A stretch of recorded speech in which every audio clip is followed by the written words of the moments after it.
Welcome traveler, I'm free to play and I'm your guide for a successful free to play adventure on Terra. Today I'll show you all 14 NPCs in Hell which can be purified and how we get them to. So in the Bestower of All chapter 6 you need to purify at least 3 NPCs to continue with the next chapter to get out of its prologue. But to get the Purifying Pendant, a very unique and strong accessory especially for your tank, then this will be the way to go, as you don't need more purifyings for another chapter at all. So the first NPC I wanted to purify is the Burned Man, because I was so attached to the story to it.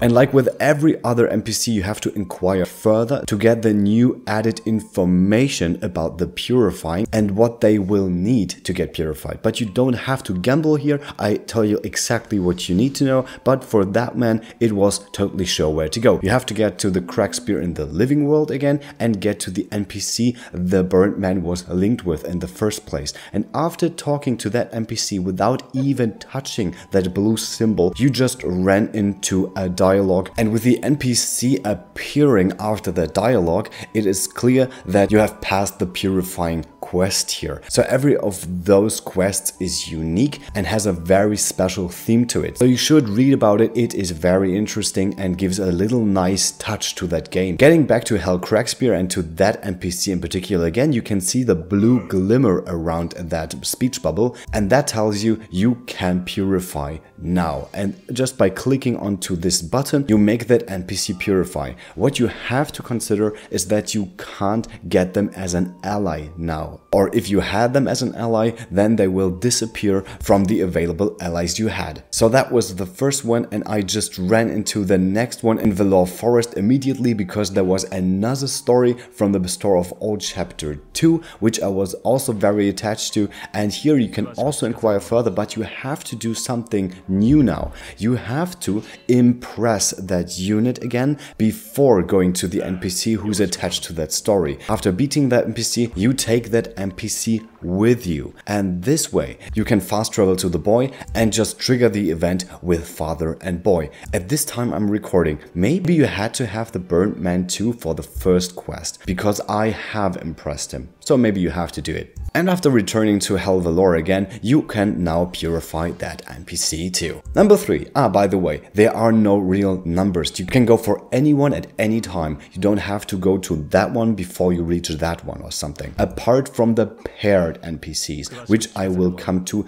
in the next minutes. So the girl waiting I already had as an ally because I used her a lot in the battle against the first Hell duo. I do remember her. So I'm a bit sad about not going to use her in the next battles, but there are other NPCs which are more useful than she is, especially found in Hell Valore. So when you go to Hell Geest Canyon and go to the first NPC you see, and that one is the one she is missing. So inquire further and also invite that NPC so you have him with you and just return to the girl waiting. And if you have seen correctly, that NPC also could be purified. Surprise, surprise. So as soon as you are purifying that girl, the boy linked to that story is also in that position here, and you're going to purify them alongside the girl. So you don't have to run around here again, except for running for the next NPC on this list. Number 5 is in the Hell Slums, and you go to the last house you see,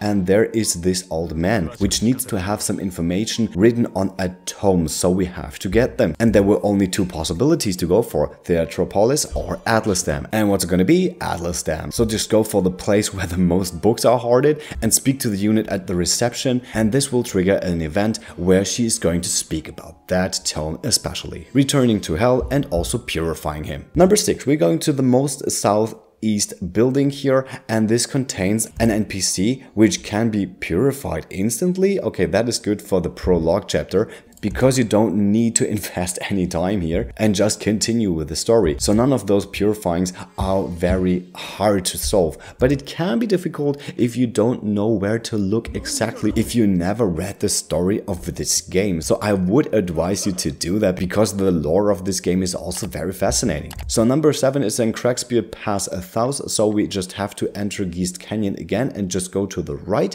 and there we see this alpaca girl, and after talking to her, just go to A'calpa, and there is another alpaca girl teaching you about the almighty alpaca, which is right here, and you just have to defeat that to earn a very special item. The alpaca punch inheritors mark, which works exactly like the veteran's emblem, just with another name. So you don't need to fight that NPC again, just take that alpaca punch inheritors mark to the girl in Cragspear Pass, and you're able to purify that girl here too. The next one is in the north part of Cragspear Pass, so we enter from Hell Cragspear, and the first NPC you see is the one you can purify. And this one, again, you don't need to do anything, just go for purify and you're good here. Number 9, you're going to the most northwest building here, and that one is inheriting a girl, which you need to inquire further again and also take her with you. But not to the living world as you suspect, no, you go to Taviani here to find out that there is cuddling in hell.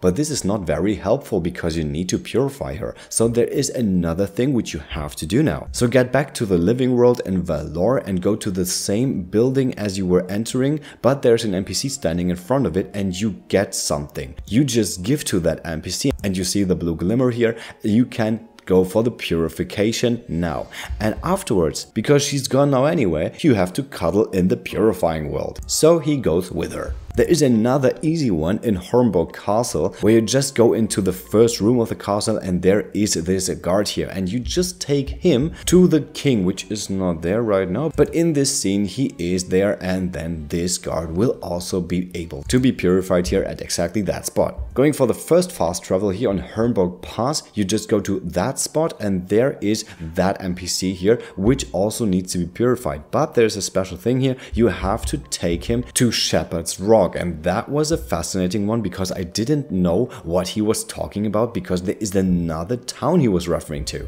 So just return and purify him too. And now we're going for the last two of them, and we're going to face them both in the Remembrance Hall slums. The first one is very easy, you just go to the little kid here and you can purify her instantly. The second one you have to carry with you and go to Living Cragspear again and go to the first NPC you see on the slums section. Just talk to her in the Remembrance Hall again and that will make you finish that subquest here, and you have completed all the purifyings, and for that you will be rewarded with Purifying the Dead level 4, and that grants you even more influence, but you also get the Purifying Pendant I was referring to in the first place. So taking Serenoa for instance, who can use the handcuffed woodwork, which works especially good for him, you get 20 plus defense and elemental defense, and you get 50% of resisting a status ailment. So not bleeding alone, not paralyzing, nor anything. So just go to the back row and just equip the pure white apron and you have 100% of resisting all ailments there is. And because you have one slot left here on your back row, you can either equip the Innocent Dancing Shoes or the Fate Knight's Ardent Medal, or if it's not needed, you can also equip the Triss Special Seasoning for extra sword damage on Serenoa, for example. So I really like that sub-story here because it gives a little more depth to the story, which I missed because it is always linked to another unit you have to pull. Getting such an incredible item at the end is also very